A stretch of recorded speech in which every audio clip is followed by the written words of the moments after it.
What's that sound? It's For Amusement Only, the EM and Bingo Pinball Podcast.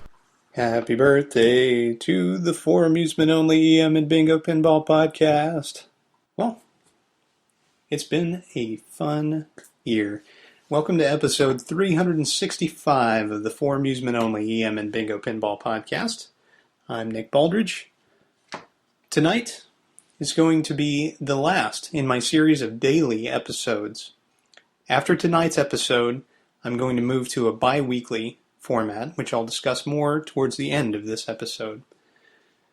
For today, though, what I wanted to do was talk about bingo emulation. But before I get into that, I wanted to thank my wife for designing and drawing the episode 365 artwork, which should graze your podcast feed or your show notes, depending on how you view this episode. Now, I've talked at length about Bally's Bingos, and I still have yet to talk about United's Bingos for the most part. But tonight what I want to talk about is a way that you can experience these games without actually owning one at the moment. There is a fantastic bingo simulation that you can play right now on either Windows or Mac OS X. It's written by a really clever guy named Joop, and he's from the Netherlands. And I've had just a couple of email correspondences with him about something that I'm going to be working on, which I'll talk about shortly. But here are some of the games that he's got. He's got Showtime, which is a fantastic Magic Squares game.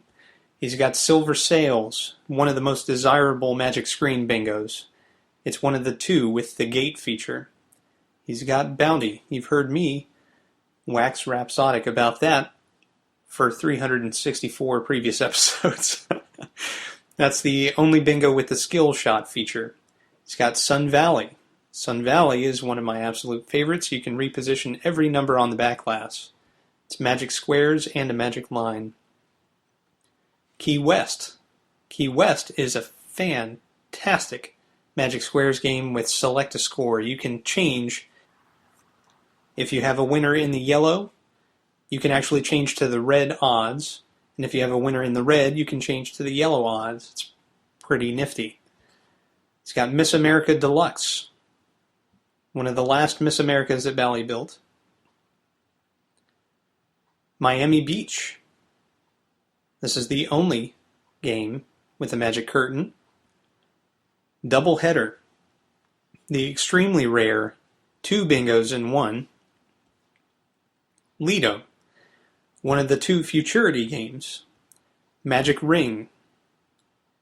This is a 20-hole machine with a special rotating carousel feature.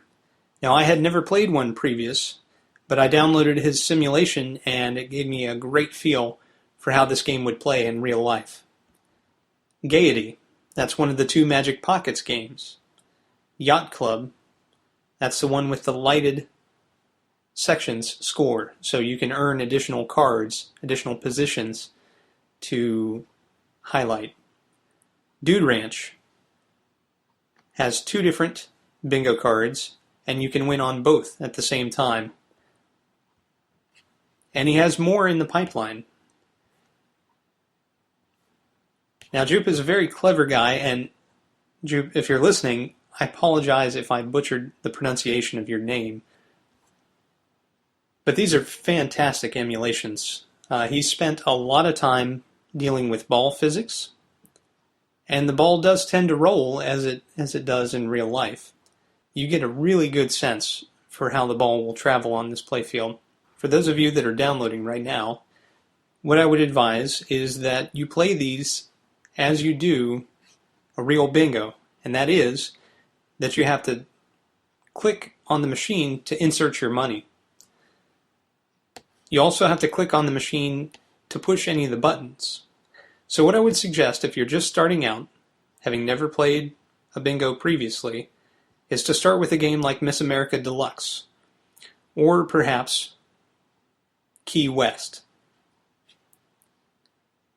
Both of those have moving numbers features that you will click on the foot rail, but you only have one or two buttons on the front that you have to deal with. Some of the other games with pick-a-play are going to be a little tricky for your first game. It always takes a little bit of time to figure out how exactly that works. But just listen back to some of my previous episodes and you'll hear when and why you should push some of those buttons. So, as a quick tip here, if you're playing Bounty, for example, you put in your first coin and it'll start the machine. Before you put in your second coin, push the blue button on the front, and that will give you a guaranteed double jump in all three colors of your odds. But there are other tricks and things that you'll have to experiment with. But as you'll be able to play this without actually having the machine and getting it working, that is pretty phenomenal. And once you've played one for a while, you can decide if that's something that you do want to try and put in your own collection. I think that's a fantastic resource. Now, Joop has been kind enough. He's been posting on the Bally Bingos in Britain forums, and he's been notifying the members as new machines go up. But there's also an intrepid user who is modifying a Rockola cabinet to house his own custom-built bingo playfield, and he's going to run the software inside that machine and allow him to actually change machines and play the game with real balls on a real playfield. That's a very good idea. The only limitation of Joop software that I've found is that it only runs in Windows or OS X. So definitely go out, download, try every one of these machines. They're all fantastic machines. Those of you that are seasoned bingo players and have not had the opportunity to bring one into your own collection, definitely go out, download your sentimental favorite, and then go back and investigate some of these other machines that I've talked about at length and see if any of them are for you. For those of you that are new to bingos, I gave you a couple ideas there, but feel free, download them all. They are all fantastic. And one thing that Joop's working on right now is what he calls the Bingo Jukebox. And this will allow you to have them all downloaded and be able to pick from a centralized menu in order to start them. It will also update all of the bingos automatically as Joop puts out bug fixes or new features and so forth. But as I say, these games have been really trouble-free for me. I've played Magic Ring, I've played Double Header a lot. I've actually had some pretty good wins on Double Header too. That's a great, great game. Miami Beach, Key West, and Sun Valley. I've tried all of those, and I have yet to try the rest, but they're all sitting here waiting for me to do it. So, go out and give those a shot. Now, what I wanted to talk about today is actually what I've been working on and what I'm planning to do with bingo emulation.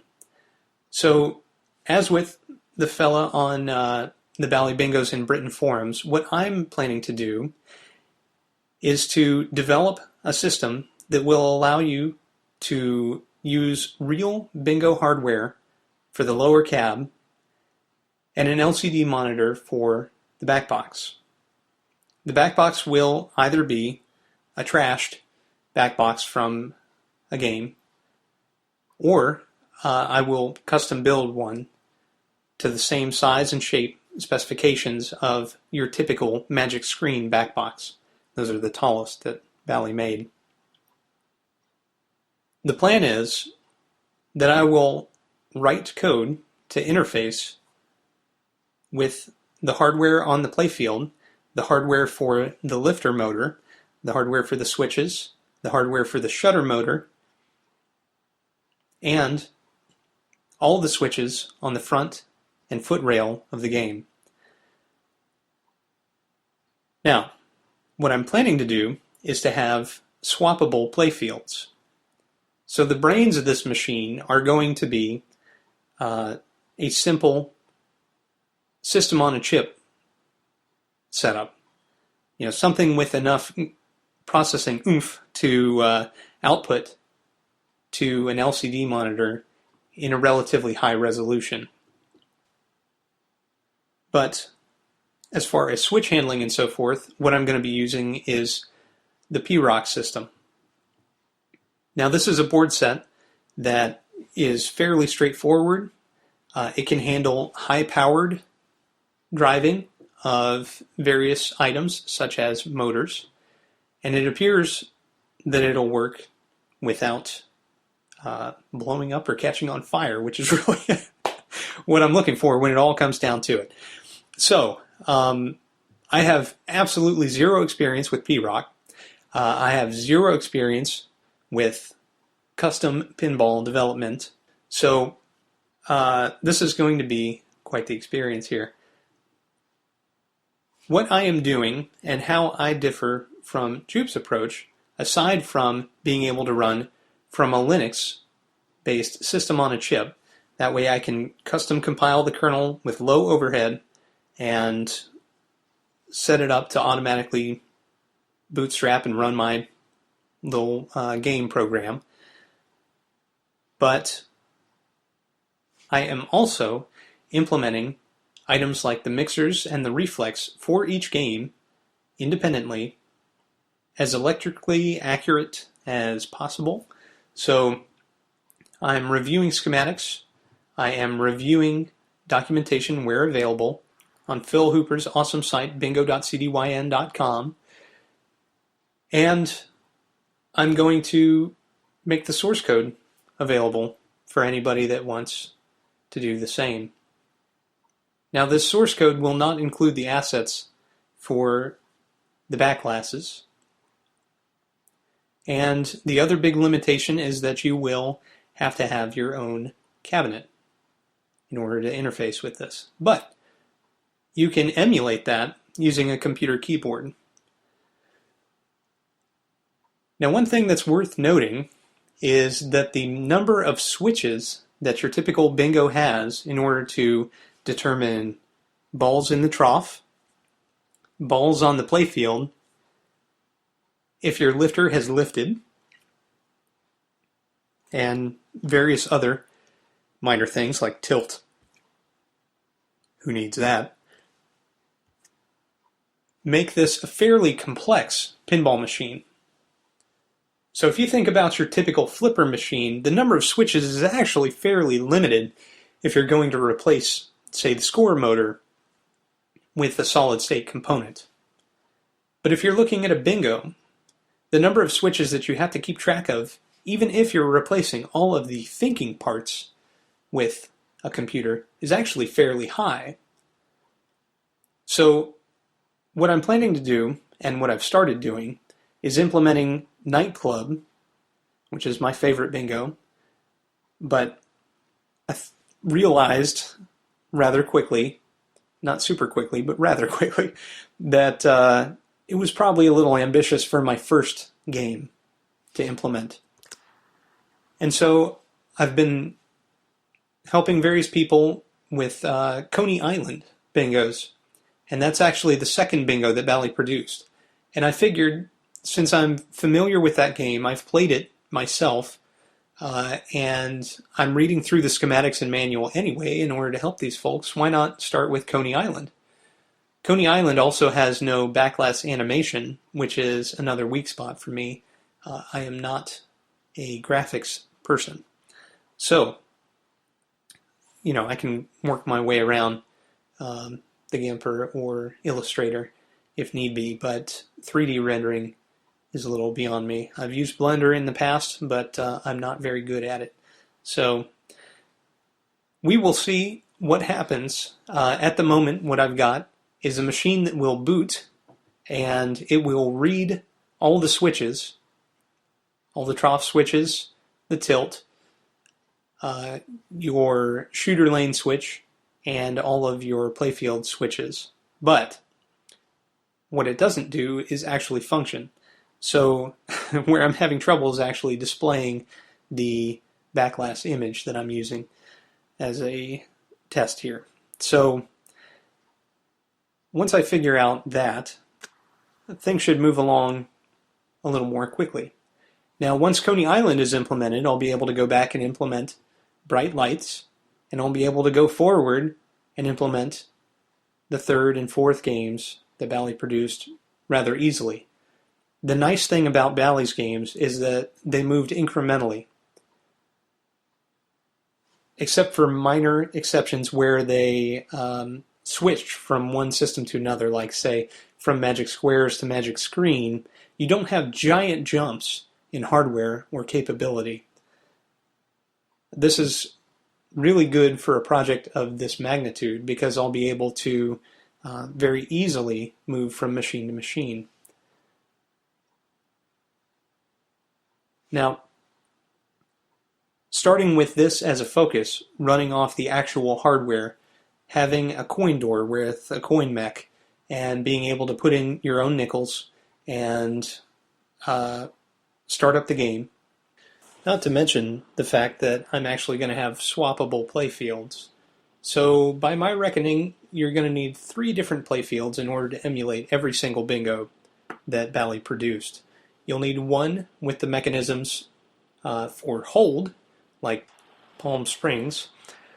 You'll also need one with magic pockets to emulate Gaiety and Gay Time. But aside from that, you're going to need a 20-hole playfield. And the best candidate for that is Tahiti's playfield because it also has the hold feature, which uses a specialized shutter, which is different from all the other games. So that doesn't include games like Shoot-A-Line or Galaxy, which have their own unique playfield layouts. And I'm not sure if I'm going to dive into those or not, because I would need that 28-hole or 18-hole playfield. I know there's one on eBay right now, but not sure if I want to take the plunge. I'll keep you posted, though. All this is how it differs from Joop's implementation. That said, I am following what that fella is doing with Joop's implementation on the Bally Bingos in Britain forums, and I'm going to link to that in the show notes, and you'll be able to see for yourselves. For those of you folks who have done P-Rock development, I would love to hear from you as well.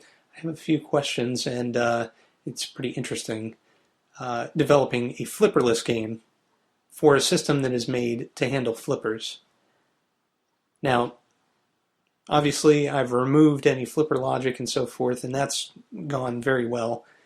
There's nothing really exceptional about any of that. It's just another set of coils. But I suspect that some of my issues have to do with disabling many of the built-in functions that handle things like length of the game. So, if you think about your typical flipper game, you have 3 balls on a solid-state machine, right? And then after your 3 balls drain, the game is over. A bingo is thousands of times more complex because your game can effectively last forever if you're a really good player. You can keep steering that ball all the way down to the ball return. Well, this is tricky, right? And certain machines like Coney Island, which was the last one with this particular setup, have a ball count unit, and it will step up and step down as the ball is returned to you. But other machines just have a timer. The timer increments as the ball lifter lifts, and then if it comes back to you, it will not increment again. It does this by way of the trough switches. It knows that a ball has been returned to you. But all this is rather challenging for this system that is built for solid-state games. And so I just have a few questions about especially rendering graphics, because my thought is to do it in layers. So I'll have a backglass image, I'll have a masking image that I produce from the backglass, and then have individually controlled lamps, in quotes, that will shine through. This is probably going to prove very difficult, especially when coupled with the backglass animation. So I just wanted to pick another programmer's brain at some point. And now that the cat's out of the bag, I'll probably start posting on the PRock forums, but or pinballcontrollers.com. I forget where it is, but at any case, that's what I've been working on, and what I need is time to be able to really sit down and map out these circuits and then program them in. At the moment, Coney Island works, but I have a dummy implementation of the reflex unit. So I've got to go back in and actually map out the reflex unit. So that's why I need to move to a bi-weekly format. And here's the plan going forward. My shows are going to be slightly longer than they were before, but there's no guarantee on the length. Again, if it's something that only warrants 5 minutes of discussion, I'm not going to sit there and repeat the same thing 85 times. But what I will attempt to do, and we'll see if I can stick with this, is give you an update on progress on this project. I will dive into one machine, and I'll tell you how it works, about the artwork, what makes it exceptional, so forth. And then I'll give you an update on what's going on in my EM life. If there's anything new or exciting happening in the world that I'm aware of, any developments in the bingo space, because there are developments. And otherwise, if I have an interview, that's probably going to be the episode. So my interviews, I'm going to try and stick with the hour to 2 hour format that I've had up to now. But if the interview is only half an hour, then that'll be the episode. And hopefully that works for everybody. I've had feedback all over the board ever since I started this podcast. Some people love it and say, man, 5 minutes is great. You get right to the meat of the thing, and then you move on. And then I have other people that say 5 minutes is too short. I need at least 40 minutes to completely cover my commute. And then I have other people that say, hey, you produce way too much content. I hope you've enjoyed listening to the past year's worth of podcasts. I've really had a good time doing them. Some days were harder than others, but I really wanted to see if I could keep up the discipline to do a podcast every single day. And yes, in some instances I did pre-record up to a week's worth of shows, but that was by far the exception. For the most part, I've been recording on the day of for each of these shows. That includes times when I've been out of town, times when we've been on vacation, just all over the place. And that's really been a burden to my family as well. I do tend to record late at night or other times where I'm not going to impact my time with my children or my wife. But, sometimes I've had to make a sacrifice, and they have too. And so, I really think this will be good for me, my family, and hopefully all of you understand and will continue to listen. Because I'll keep talking. You can probably tell, once you get me started talking about something, I just don't stop. And especially bingos. They are near and dear to my heart, and I just love them very much. I've had such a great time working on them, learning about the mechanisms, learning about the ingenious circuit design, and playing them. I mean, the gameplay is phenomenal. And I've told and told and told you about this, and now you'll have a chance to try it out for yourselves. I'm really excited to hear your experiences playing these games, and I would love to know if you enjoy them, if you don't like them. Let me know what you think. Otherwise, I'm going to be talking about flipper games. I'm going to be talking about flipperless games, mechanical games, all the same stuff that I've been talking about up to now.